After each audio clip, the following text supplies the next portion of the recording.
আজকে হচ্ছে 28শে মে, দিনটা সবার জন্য খুবই খুশির আর মুসলমানদের জন্য খুবই স্পেশাল একটা ডে, কারণ আজকে হচ্ছে কোরবানির ঈদ। আর আমার জন্য দিনটা আরো বেশি স্পেশাল, কারণ আমার একমাত্র কলিজার টুকরা ছেলেটার আজকে জন্মদিন। ওর প্রতি জন্মদিনই আমি ওর জন্য একটু একটু করে ওর পছন্দের খেলনাগুলো কালেক্ট করি, কিনে কিনে রেখে দিই ওকে না দেখিয়ে। ঈদের সকাল আজকে, আমার ছেলে এখনো ঘুমাচ্ছে, ও যদি এগুলো দেখে আমার র্যাপিং করা শেষ, তো ও ওঠার আগে আমি সবকিছু একসাথে নিয়ে বসেছি ওকে র্যাপিং করে সারপ্রাইজ দেবার জন্য। আমার ছেলেটা ভীষণ স্পাইডারম্যান লাভার, আর সেই সাথে সে অ্যাভেঞ্জার্স দিয়ে খেলতে খুব বেশি ভালোবাসে। এই অ্যাভেঞ্জার্স গুলো ও এ পর্যন্ত যে কতবার কিনেছে তার কোনো হিসাব নেই। ঈদে আমার ছেলে ওর সালামির টাকা দিয়ে বিকেলে আমার সাথে বা ওর পাপার সাথে গিয়ে ওর ফেভারিট খেলনা কিনে নিয়ে আসে।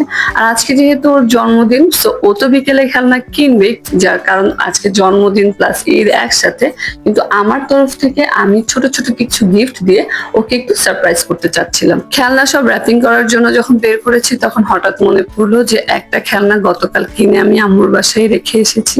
ঈদ উপলক্ষে আমি গতকাল রাতেই সেমাই রান্না করে রেখেছিলাম, আর আমাদের তিনজনের মোস্ট ফেভারিট সেমাই হচ্ছে লাচ্ছা সেমাই। আমি লাচ্ছা সেমাইটাই গতকাল রাতে করে রেখেছিলাম। আর সেমাই এমন একটা পছন্দের জিনিস, দেখা যায় আগে রান্না করলে একটু একটু করে খেতে খেতে খাওয়াই হয়ে যায়। আমার সেমাই অলমোস্ট খাওয়া হয়ে গেছে। আর সকালে ঘুম থেকে উঠেই আমি আগে মাংস বসিয়ে দিয়েছিলাম। তো আমার মাংস হতে হতে আমি এখন আমার ছেলের জন্য এগুলো সব র্যাপিং করব।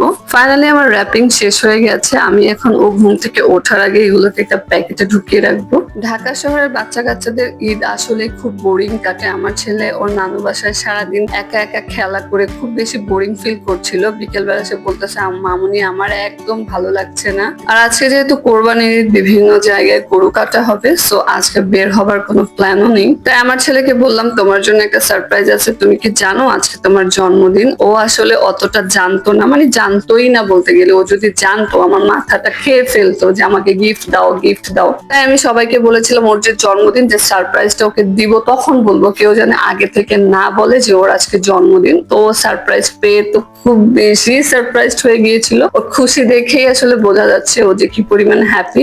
আর গিফট পেতে আমরা বড়রাই তো অনেক ভালোবাসি। ওর গিফটের জামাটা আমি ওকে ঈদের সময় সকালে গোসল করিয়ে পরিয়ে দিয়েছিলাম, কারণ এটা ঈদ প্লাস হচ্ছে ওর জন্মদিন, দুই উপলক্ষে আমি নিয়ে এসেছিলাম। আমার ছেলে গিফট পেয়ে বুঝে উঠতে পারতেছিল না সে কোনটা রেখে কোনটা খুলবে। তো সব গিফট গুলো দেবার পর হঠাৎ মনে পড়লো যে আম্মুর বাসায় ওর জন্য তো আরেকটা গিফট রয়ে গিয়েছে। তারপরে সেটাও আমি ওকে বের করে দিলাম। সে তো মহা খুশি, বারবার বলতেছিল এত গিফট মামুনি আমার জন্য। গিফটের র্যাপিং গুলো খুলতে ওর একটু কষ্টই হচ্ছিল, তাই ওর সাথে পাশে বসে আমি ওকে হেল্প করছিলাম গিফট খোলার জন্য। ওর প্রতি জন্মদিনে ওর জন্য একটা কেকও নিয়ে আসি, কিন্তু এবার যেহেতু ঈদের মধ্যে ওর জন্মদিনটা পড়েছে, ঈদের সকালটাই শুরু হয় সেমাই দিয়ে। সারাদিন আসলে মিষ্টি খেতে খেতে কেকের প্রতিও একটা কেমন যেন অভুক্তি চলে এসেছিল। উইদাউট কেক এবার শুধু গিফট দিয়েই ওর জন্মদিনটা আমরা সেলিব্রেট করলাম। আসলে সন্তান খুশি হলে মায়েরা এমনি অনেক বেশি খুশি হয়। আমার ছেলে প্রতিটা গিফট খুলছিল, আর ওর এক্সপ্রেশন গুলো দেখে আমার এত আনন্দ লাগছিল। আমার এক মুহূর্তের জন্য মনে হচ্ছিল আমার ঈদটা আজকে দ্বিগুণ আনন্দের হয়ে গেছে। আমার ছেলে বড় র্যাপিংটা দেখে বুঝতে পেরেছিল যেটা অ্যাভেঞ্জার্স। বললাম না, ও অ্যাভেঞ্জার্স এত পরিমাণ কিনেছে, নষ্ট করেছে, যে ও প্যাকেট করা থাক আর যাই থাক, ও অ্যাভেঞ্জার্স দেখলেই বুঝে যায়। অ্যাভেঞ্জার্সটা রোজার ঈদে কেনা হয়েছিল, রোজার ঈদেও এত পরিমাণ খেলনা কিনেছিল। আমি অ্যাভেঞ্জার্সটা ঈদের আগেই কিনে এনেছিলাম, কিনে আমি লুকিয়ে রেখেছিলাম, ভেবেছিলাম ঈদের দিন বের করে দিব।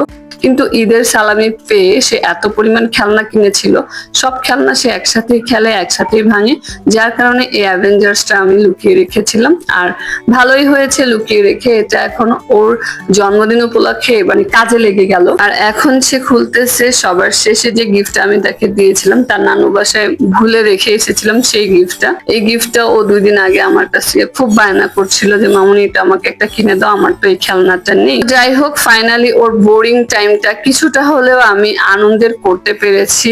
ও এখন কিছুটা হলেও হ্যাপি। আমি এবার তাকে জিজ্ঞেস করতেছিলাম, পাপা তুমি কতটা হ্যাপি একটু দেখাও। সে আবার হাত দিয়ে সেটাকে দেখাচ্ছিল। আর খেলনাগুলো পেয়ে অলরেডি ও খেলতেও বসে পড়েছে। এখন ওর টাইমটা অবশ্য কিছুটা হলেও আনন্দের কাটবে। ওর আজকে এখন বলতেছে, মামুনি আজকে আমার ঈদ ঈদ মনে হচ্ছে, আমি অনেক খুশি এত খেলনা পেয়ে। আর এই ছিল কেক বিহীন আমার ছেলের জন্মদিনের গিফটের ছোট্ট একটা ব্লগ। আশা করছি ব্লগটা আপনাদের ভালো লেগেছে। ধন্যবাদ সবাইকে। আসসালামু আলাইকুম।